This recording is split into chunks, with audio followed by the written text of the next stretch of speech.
They both flew as bad guys in the movie. They're pretty colorful guys. Let's sit here and see what they have to say. Hollywood is known for its glitz, glamour, and movie magic. But behind the scenes, some productions have turned into real-life horror stories.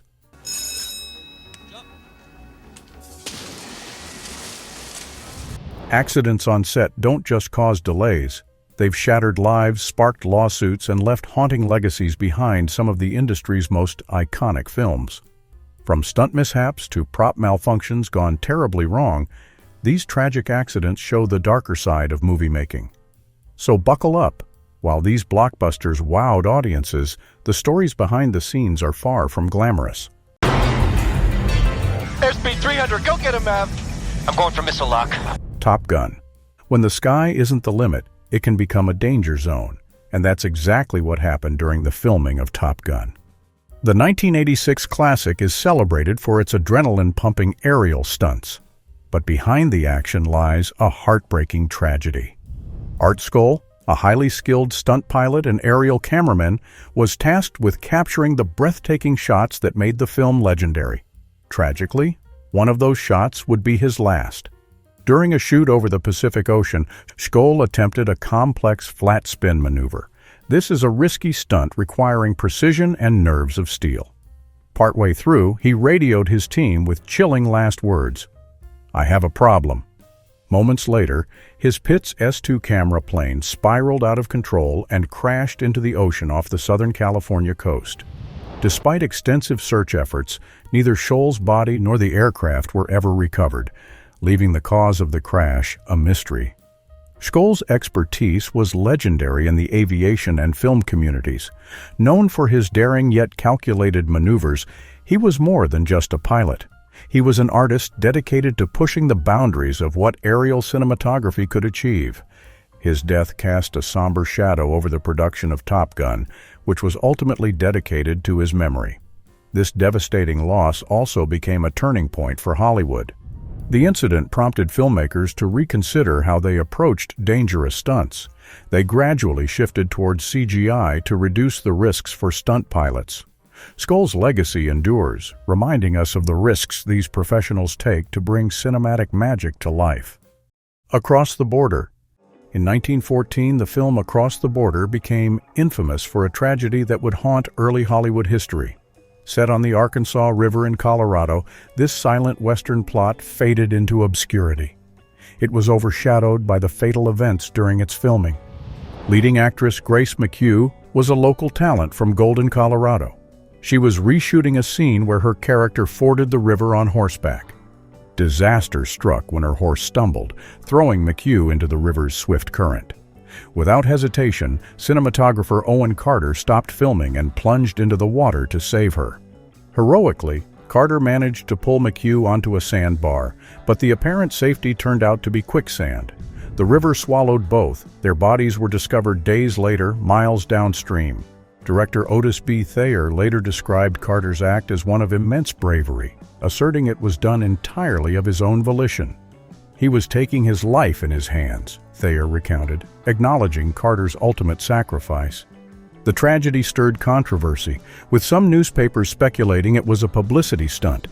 Despite this, the film was released, showcasing McHugh and Carter's final work. Early ads even leaned into the tragedy, emphasizing McHugh's death during filming. Though the film faded into history, McHugh and Carter's sacrifice left a lasting impression on Hollywood's understanding of safety and heroism on set. The Carnegie Hero Fund later honored Carter's act, ensuring his courage would not be forgotten. The Walking Dead. In a devastating accident that rocked Hollywood, seasoned stuntman John Bernecker tragically lost his life while filming a scene for The Walking Dead. He was known for his expertise in high-stakes stunts in productions like Logan.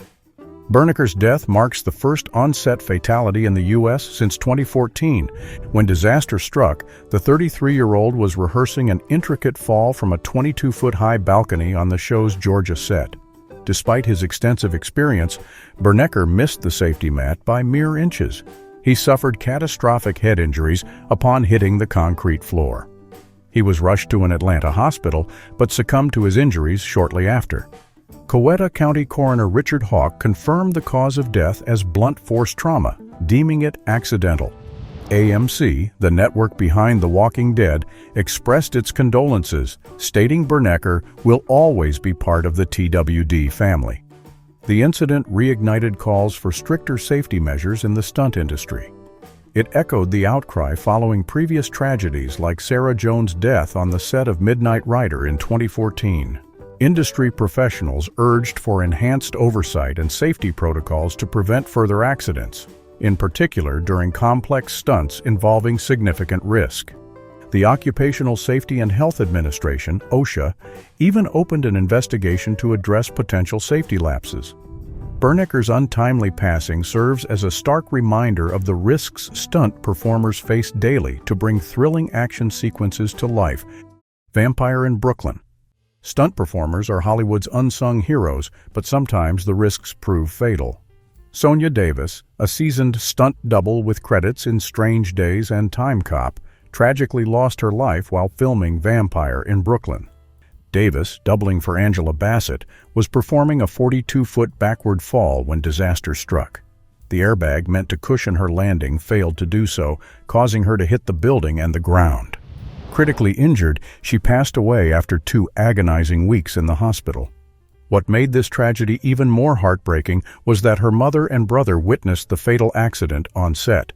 Following her death, Davis's family filed a $10 million wrongful death lawsuit.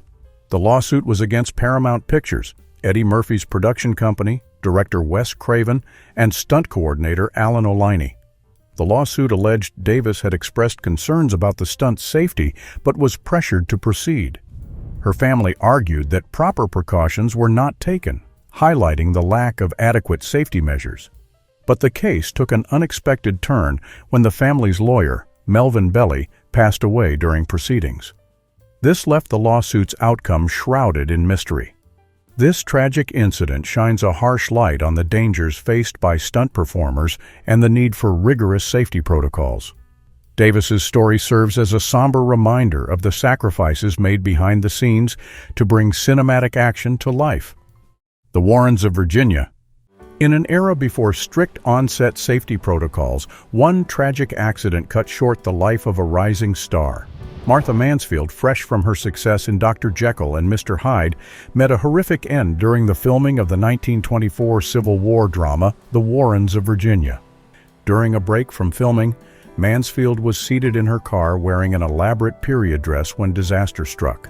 A lit match, carelessly tossed, ignited the highly flammable fabric of her hoop skirt. Flames engulfed her body in moments. Actor Wilfred Lytell rushed to extinguish the fire by throwing his overcoat over her. Her chauffeur also suffered severe burns trying to tear the dress away. Despite their heroic efforts, Mansfield was gravely injured, suffering extensive burns over most of her body. She was rushed to the hospital, but tragically succumbed to her injuries less than 24 hours later. Her death was attributed to severe burns and general toxemia. Martha Mansfield's death serves as a haunting reminder of the risks actors once faced in the absence of modern safety measures. Her promising career, which began on the vaudeville stage and skyrocketed with her film roles, ended abruptly, leaving Hollywood reeling. This tragic incident not only marked one of the darkest moments in early film history, but also highlighted the urgent need for stricter safety standards.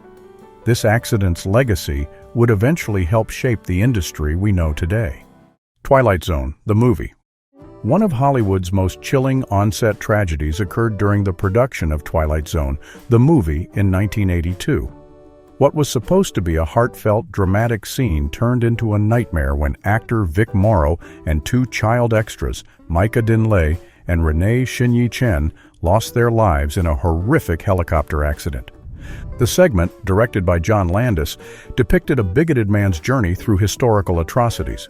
In one scene, Morrow's character was scripted to carry 2 Vietnamese children across a river amidst explosions and a low-flying helicopter. Seeking realism, Landis violated child labor laws by hiring the kids illegally and kept their families in the dark about the scene's dangers. On the fateful night, pyrotechnics detonated unexpectedly close to the helicopter. This caused the aircraft to lose control. It spun out of the sky, striking and killing Morrow and the 2 children instantly. The tragedy sent shockwaves through Hollywood and led to criminal charges against Landis and other crew members. Despite evidence of negligence, all were acquitted after a 9-month trial. The fallout led to significant safety reforms in the film industry. These included stricter regulations for stunts, pyrotechnics, and the use of child actors. Landis, however, continued his career, directing hits like Michael Jackson's Thriller shortly after the trial. To this day, the Twilight Zone accident remains a haunting reminder of the devastating cost of prioritizing spectacle over safety. The charge of the Light Brigade. Filming epic battle scenes often comes with risks, but one tragic incident left a permanent scar on Hollywood history. During the filming of a massive charge sequence, a stuntman's routine turned deadly due to an unforeseen hazard on the battlefield. The stuntman tragically fell off his horse, landing on a broken sword hidden among the props. The blade had been wedged upright in the chaos of the scene, and the unfortunate fall resulted in fatal injuries. Adding to the eerie atmosphere on set, rumors swirled of another stuntman who allegedly returned from lunch intoxicated. According to the story, he lost his balance during the same charge sequence, falling from his horse and breaking his neck. However, no concrete evidence has ever surfaced to confirm this second death. This tragic accident highlights the risks involved in stunt work. It illustrates how quick decisions and overlooked hazards can lead to serious consequences. It also raised questions about on-set safety protocols, especially in high-stakes action scenes involving unpredictable elements like animals and weaponry. The movie may have achieved cinematic glory, but this grim chapter reminds us that the pursuit of realism can sometimes come at an unimaginable cost. The Conqueror. Imagine making a movie so disastrous it's remembered less for its plot and more for the deaths tied to its production. The Conqueror, a 1956 epic starring John Wayne as Genghis Khan, holds that grim title. It wasn't just the infamous miscasting or behind-the-scenes tensions that earned this film its cursed reputation. Nope. It was the deadly fallout of filming downwind from a nuclear test site.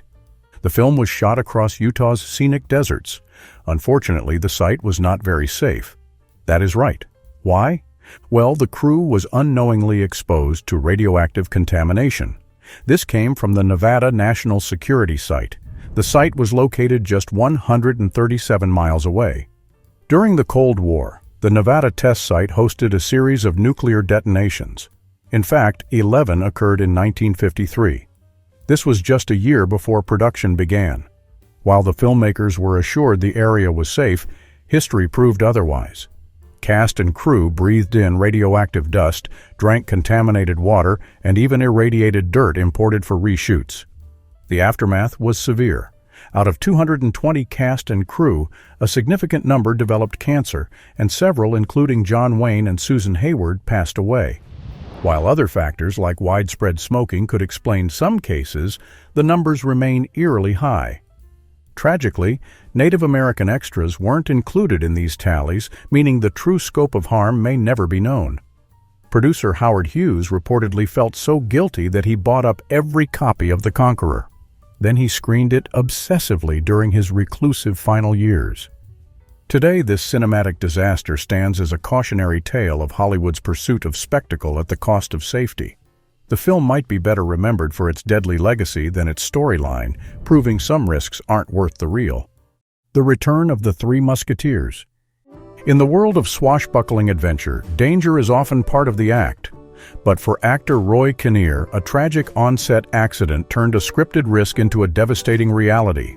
Kinnear was best known as Veruca Salt's hapless father in Willy Wonka and the Chocolate Factory. Sadly, his life was tragically cut short during the filming of The Return of the Musketeers in 1988. The scene shot on the historic Alcantara Bridge in Toledo, Spain, called for the actors to ride horses across the cobblestone street. Unfortunately, a tragic miscommunication led to the Spanish crew washing down the street before filming, leaving the stones dangerously slick. As Kinnear rode into the scene, his horse slipped, and the 54-year-old actor fell, breaking his pelvis. Though he was rushed to the hospital, complications set in. Despite his best efforts to push through the injury and complete his scenes, Kinnear's condition worsened. The fall had caused internal bleeding, leading to a fatal heart attack. The loss devastated the production team, especially director Richard Lester. So shaken by Kinnear's death, Lester vowed never to direct another film, a promise he kept.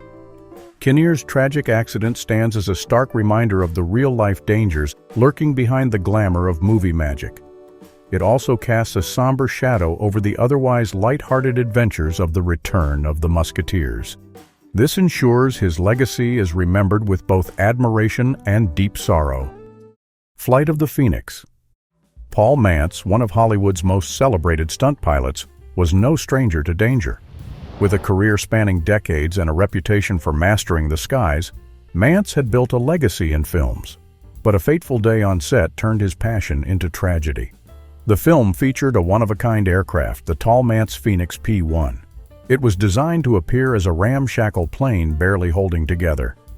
On July 8, 1965, Mantz stepped in for injured co-pilot Frank Tallman to execute a low-level touch-and-go maneuver. Flying just 90 miles per hour over the rugged desert, Mantz attempted a dramatic pass for the cameras. Tragically, the plane's design couldn't handle the impact when the right skid touched the ground. The tail boom snapped, causing the nose to violently break apart. Mantz, 61, was killed instantly. Stuntman Bobby Rose, also on board, survived with severe injuries.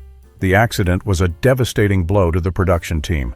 The Phoenix P-1, irreparably damaged, was replaced with a modified aircraft to complete the film. Paul Mantz's legacy lives on as a testament to his unparalleled skill and daring spirit. Though his final flight ended in heartbreak, his contributions to aviation and cinema remain unforgettable. The Right Stuff. A daring jump, a deadly mistake. Joseph Leonard Svek's fatal stunt on the Right Stuff is a haunting reminder of the risks stuntmen face.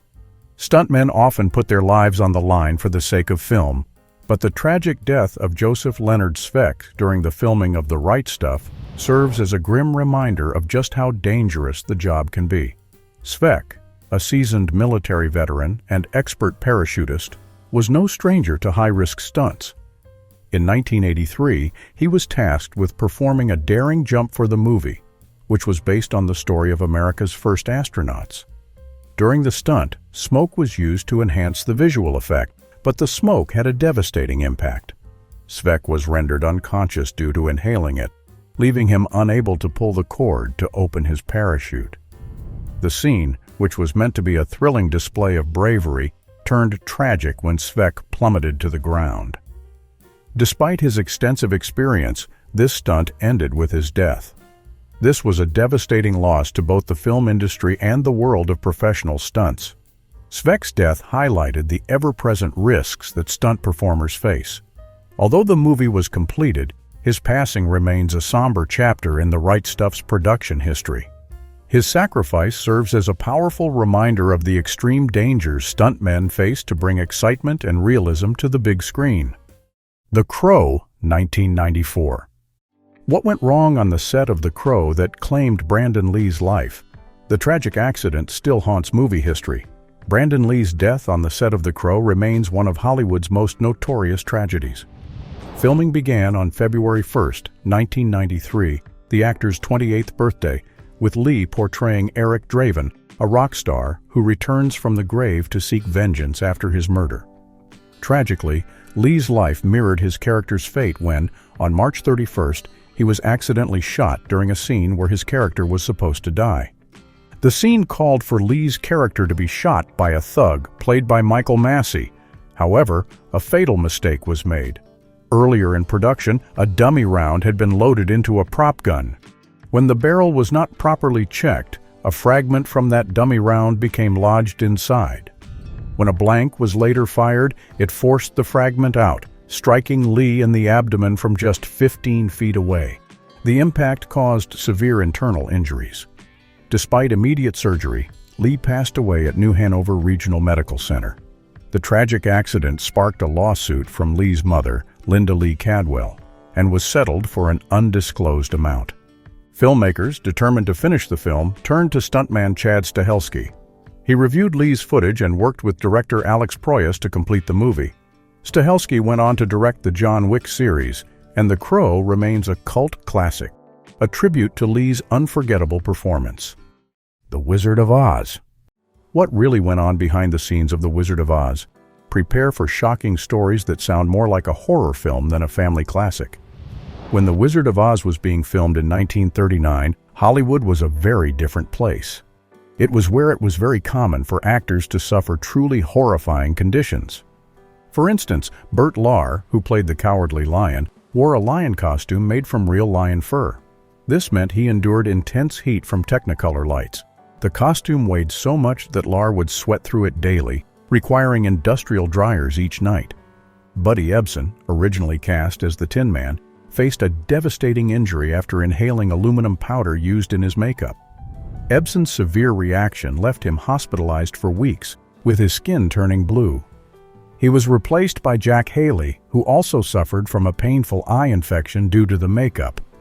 Meanwhile, the iconic snow scenes in the film were created using asbestos, a dangerous material now known to be carcinogenic. And, as if that wasn't bad enough, Margaret Hamilton, the Wicked Witch of the West, was caught in a fire during filming. Her broom ignited, severely burning her face and hand, and she spent 6 weeks recovering. Despite her injuries, the studio asked when she could return to set the very next day. These harrowing stories from The Wizard of Oz set reveal just how much the industry has changed over the years. While the film remains a timeless classic, the conditions the actors endured on set are a stark reminder of the past. Rust. A tragic accident on the set of Rust sparked a nationwide conversation about gun safety on film sets. Here's what you need to know. On October 21, 2021, a tragic accident on the set of the Western movie Rust left cinematographer Helena Hutchins dead and director Joel Souza injured. While rehearsing a scene, Alec Baldwin was holding a prop gun that was not supposed to be loaded with live ammunition, but as Baldwin pointed the gun during the scene, it discharged. The shot struck Hutchins in the chest, who later died in the hospital, and Souza, who was injured in the shoulder. Following the incident, the production was immediately suspended. Then the authorities began an investigation to determine who was responsible. Gutierrez-Reed, who was in charge of firearms on set, had faced scrutiny over her prior experience and the handling of firearms during the production. She was described as inexperienced and had been previously accused of violating basic firearm safety protocols. Baldwin, who had been rehearsing the scene, denied pulling the trigger. He was ultimately cleared of involuntary manslaughter charges. However, the tragedy raised serious concerns about the safety protocols in place on film sets. This, of course, led to greater scrutiny and calls for reform. On January 19th, both Baldwin and Gutierrez-Reed were charged with involuntary manslaughter. Though Rust resumed filming, the incident remains a somber reminder of the importance of safety on set. The Exorcist, 1973. The terrifying truth behind The Exorcist. Linda Blair's real-life injury on set will shock you. The 1973 horror classic. The Exorcist is infamous for its spine-chilling scenes, but what you may not know is that the young actor playing the possessed teenager, Linda Blair, was seriously injured during filming. Blair portrayed Regan McNeil, a 13-year-old girl who undergoes a terrifying possession. One of the most iconic moments in the film involves Regan being violently thrown around her bed as the demon takes control. Since CGI didn't exist in the 1970s, the physical thrashing was real. Blair was rigged to a mechanical bed that moved to create an unsettling effect. But during one particularly intense take, the rigging malfunctioned and the lacing came loose. Blair, in severe pain, was unaware that she had fractured her lower spine during filming. She later revealed, "No, they didn't send me to the doctor. It is the footage that's in the movie." This injury would cause Blair years of pain, eventually leading to scoliosis. She has spoken about how the back injury negatively impacted her health for a long time, causing difficulties in her everyday life. But Blair wasn't the only one to suffer on set. Ellen Burstyn, who played Regan's mother, also sustained a back injury when she was yanked across the room during a slap scene. Both injuries serve as a haunting reminder of the physical toll The Exorcist took on its cast. It adds another layer of terror to an already terrifying film. Tora, Tora, Tora. The 1970 film Tora, Tora, Tora is known for its intense and realistic depiction of the attack on Pearl Harbor. It turns out the making of the movie was almost as dangerous as the events it portrayed. During the film's central attack scene, a real-life accident unfolded that was captured on camera and made it into the final cut of the film. Filmmakers were using a radio-controlled Curtiss P-40E Warhawk. The plane was set to explode seconds after takeoff, but during filming, a mechanical failure sent the plane spiraling out of control. It crashed down the runway toward a line of fake planes and a group of stuntmen. The footage that followed is nothing short of terrifying. As the flaming plane careened across the tarmac, stuntmen scrambled for their lives. They narrowly avoided the deadly crash. One particular stuntman, Joe Finnegan, came inches away from being consumed by the flames. His daring sprint and last-minute dive were captured on camera, showing just how close he came to certain death. Stuntman Phil Adams later recalled, "We were running for our lives. Shrapnel was flying everywhere."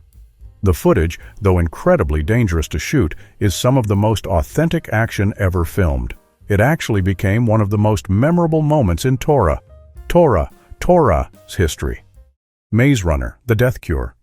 Dylan O'Brien's life and career were forever altered by a horrific accident while filming The Maze Runner, The Death Cure. The actor, known for his role as Thomas in the franchise, was injured during a stunt that left him with brain trauma, a concussion, and a facial fracture. The accident occurred when he was pulled from a vehicle for the stunt and struck by another, sending him to the hospital for immediate treatment. O'Brien later opened up about the experience, describing it as a life-changing incident. He reflected on how the accident taught him the importance of standing his ground on set. This is something many young actors are often discouraged from doing. It's very commonplace in the culture for young actors to be controlled, O'Brien shared. He added that he learned to protect himself and trust his instincts in the industry. Despite spending nearly 6 months recovering, O'Brien was left questioning his future in acting. "The first time I saw my face, I was like, that's it," he said, emphasizing how the accident made him reevaluate everything. However, through the recovery process, he also gained clarity about who he is, both as a person and as an actor. O'Brien has since returned to his career. However, the experience changed his perspective on the industry and the importance of self-preservation. It's a stark reminder of the dangers actors face while performing stunts, and the strength required to bounce back after such a life-altering event. Cover-up. John Eric Hexum was on the brink of stardom when a horrific accident on the set of Cover-Up changed everything. In 1984, the 26-year-old actor tragically fatally shot himself in the head with a prop gun while playing a dangerous game of Russian roulette during a delay in filming. Hexum had been using a .44 Magnum revolver loaded with blanks, but the impact of the blast fractured his skull, sending a bone fragment into his brain, causing severe hemorrhaging. Despite being rushed to Beverly Hills Medical Center and undergoing 5 hours of surgery, Hexum was declared brain dead just 6 days later. His sudden death shocked the Hollywood community, especially as he was at the peak of his career and looked poised to be the next big star. His Cover-Up co-star, Jennifer O'Neill, shared the heartbreaking loss, emphasizing the importance of gun safety on sets. "What a tragedy," she remarked. She added that safety protocols need to be followed to prevent such devastating incidents. She also highlighted Hexum's selflessness in donating his viable organs, saving many lives in the process. John Eric Hexum's death serves as a haunting reminder of how even seemingly harmless moments can lead to catastrophic consequences. His story also underscores the importance of professional safety measures in the entertainment industry, ensuring that no more lives are lost in such tragic, preventable ways. That's our look at some of Hollywood's most tragic accidents. While the industry has brought us joy, it's important to remember the risks behind the scenes. These stories highlight the need for better safety measures and the well-being of everyone involved. Hollywood has lost talented individuals, and their legacies remind us of the importance of change. If you found this video insightful, give it a thumbs up and subscribe for more behind-the-scenes content. Thanks for watching.